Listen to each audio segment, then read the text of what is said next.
각이 사는 증시 각도기. 안녕하세요. 증시 각도기 TV 시청자 여러분, 투자 여러분, 도기마을 여러분, 10만 금융견사 여러분 모두 반갑습니다. 8월 17일 토요일 아침이 밝았습니다. 네, 행복한 주말 되시길 빌겠고요. 그리고 이번 주에 저희 그 주말에는 여러분들께 김준성 대표의 대담, 그리고 정인성 작가의 대담 찾아갑니다. 반도체를 가지고 계신 분들은 반드시 한번 보셔야 될 내용인데요. 이번에는 조금 어려운 내용입니다. 그 반도체의 신이라고 불리는 테스토렌트가, 그 짐 켈러의 테스토렌트가 등장을 했는데, 과연 이런 것들이 엔비디아의 미래에 어떤 타격을 입힐 수 있을 것인가 등등에 대한 근본적인 이야기를 많이 나누었어요. 굉장히 정말로 역대급 가장 어려운 내용들을 담아냈는데요. 그럼에도 불구하고 반도체 투자하시는 분들은 반도체의 미래에 대해서 생각할 수 있는 거리를 주기 때문에 굉장히 좋은 컨텐츠가 아닌가 하는 생각을 가지고 있습니다. 그리고 김준성 대표와는 이번에 있었던 이제는 조금 지나서 숨고르기가 됐는데, 이번 하락을 어떻게 봐야 할까 것인가, 트레이딩 룸에서 바라보는 이번 폭락의 어떤 그 사유는 어떻게 될 것인가에 대한 이야기를 나누어 봤으니까요. 좋은 도움이 되실 거라고 생각을 합니다. 여러분, 그 주말 행복하게 여유 있게 잘 보내셨으면 좋겠습니다. 아무래도 지지난주에 해보면 정말 천재 차이인데요. 8월 5일날 우리가 폭락을 맞이해서 정말 어제 한번 대충 보니까, 이야, 진짜 수익률이 하루아침에 그렇게 많이 빠진 적이 있었을까 할 정도로 큰 폭으로 수익률이 빠졌죠. 마치 주식 한 종목에 몰빵을 쳤다가 그 종목이 거의 하한가 느낌 나도록 빠져가지고 잔고가 빠지는 느낌 같은, 바로 그런 느낌이 8월 5일 있었는데요. 이제 벌써 10일 정도가 지났습니다. 대략 한 9거래일 정도가 지난 이 상황에서는 뭔가 전혀 다른 궤적들이 나타나고 있다. 그리고 또 오늘 미국 시장에서도 뭔가 다른 모습들이 나타나고 있다는 걸 보여준 하루다, 이렇게 전해 볼 수 있겠습니다.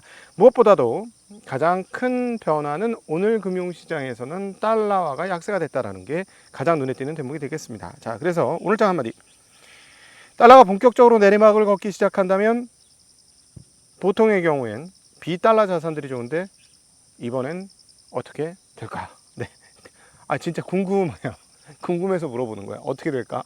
자, 보통은 비달러 자산이 좋아져서, 예를 들자면 미국 주식보다 다른 나라 여타 주식을 사야 되고, 그런데 요즘엔 미국이 워낙 강성하고 미국으로의 자금 유입이 워낙 커서 미국 달러가 약세라도 그 안에서 놀지 않을까 하는 이런 생각도 충분히 가지게 됩니다. 워낙 미국 시장이 좋았기 때문이고, 이번에도 보시면 아시겠습니다만 하락하고 나서 가장 빠른 복원과 오히려 상승까지 보여준 것은 미국 증시가 가장 빨라요.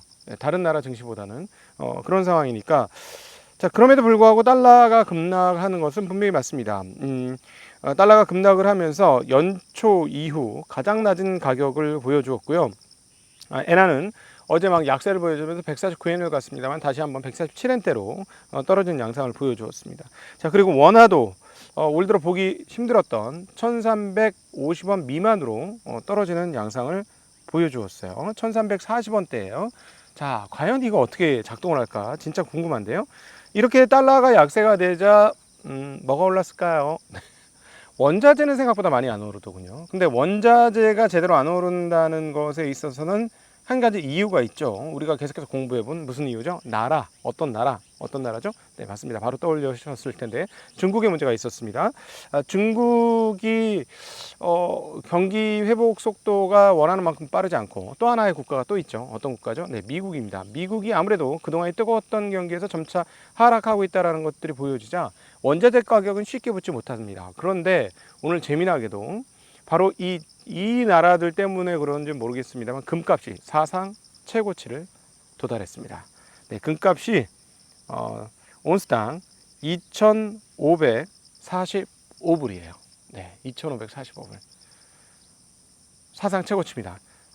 여러 가지 이유가 있겠습니다만, 첫 번째는 달러 약세, 그리고 두 번째는 금리 약세입니다. 금리의 하락과 달러의 약세가 동시에 이루어지자 다른 대체 자산으로 옮겨간 건데요.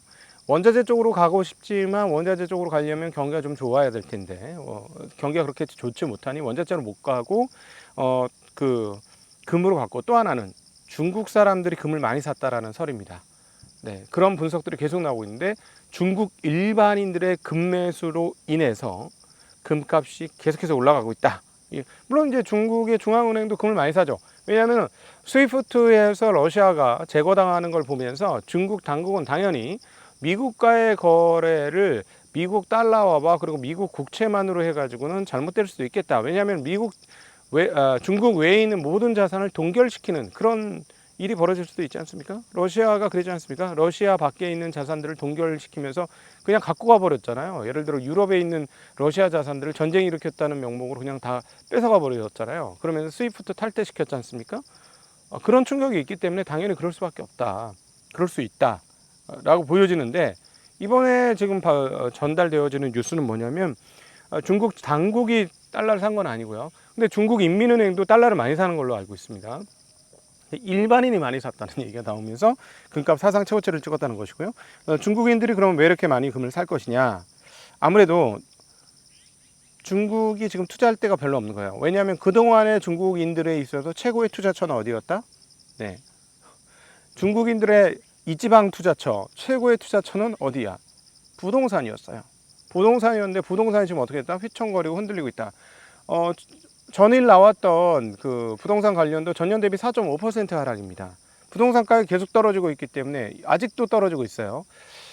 저희가 본 바로는 이제 거래할 수 있는 금액까지는 온 것 같은데, 그러나 그것도 이제 한국인들 입장에서의 거래할 수 있는 가격이지 중국인들 입장과 중국인들의 월급 그리고 중국인들의 PIR 기준으로 본다면 뭐 여전히 비싼 거는 맞는 것 같아요. 중국 사람들 입장에서.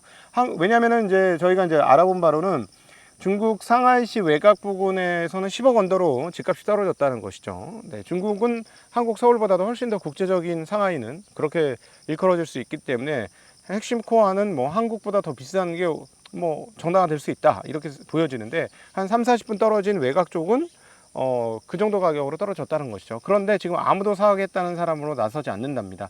가격이 더 떨어질 거라고 생각하고 있기 때문에 그렇다는 것을 뭐 현지인들이 저희들한테 전달을 해주고 있는데, 어쨌든 중국인들 입장에서는 집값이 흔들리자 거기에 대한 해지 목적으로 금을 사들이고 있다라는 것이 오늘 금값 사상 최고치에 달린 이유 중에 하나다라고 보겠습니다. 자, 그런데 여기서 저는 오히려 뒤집어서 재미난 대목을 발견하게 되는데요.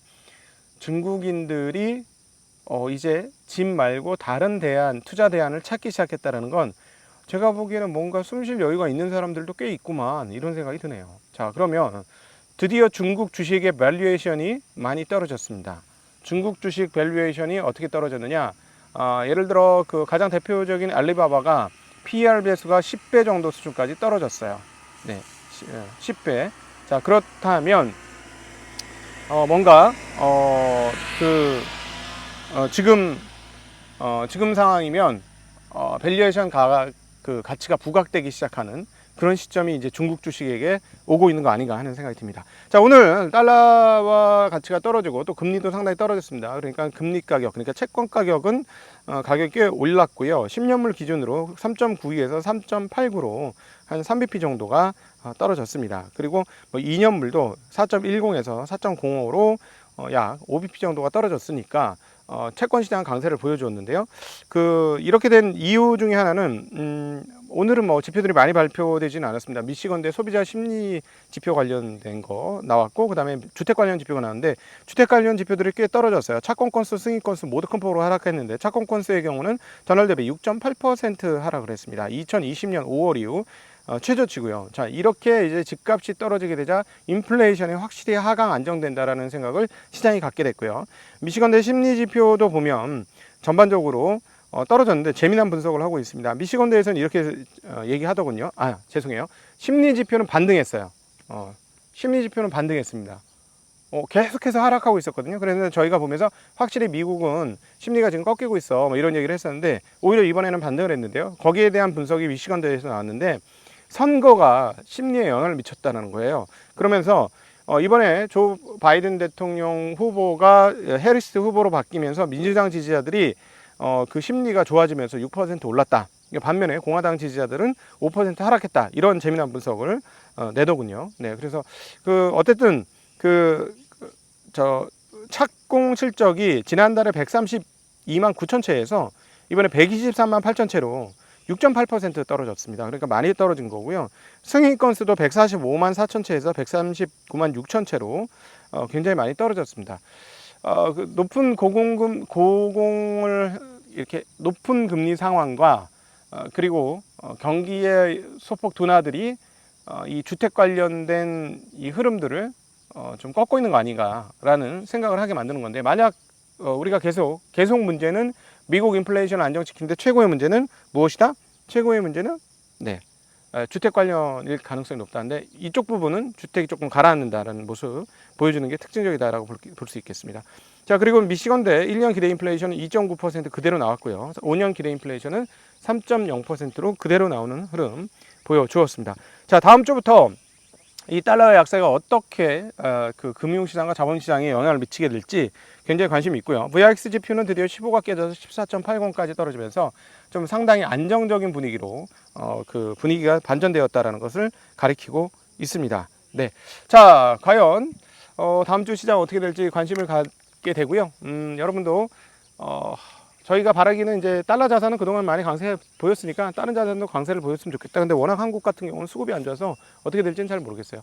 그럼에도 불구하고 한번 보자라는 말씀드리고, 자, 여러분, 저는 덕분에 휴가 아주 잘 지냈습니다. 자, 다음 주에 또 활기찬 모습으로 그리고 아침 라이브로 여러분 뵙도록 하겠습니다. 감사합니다. 안녕.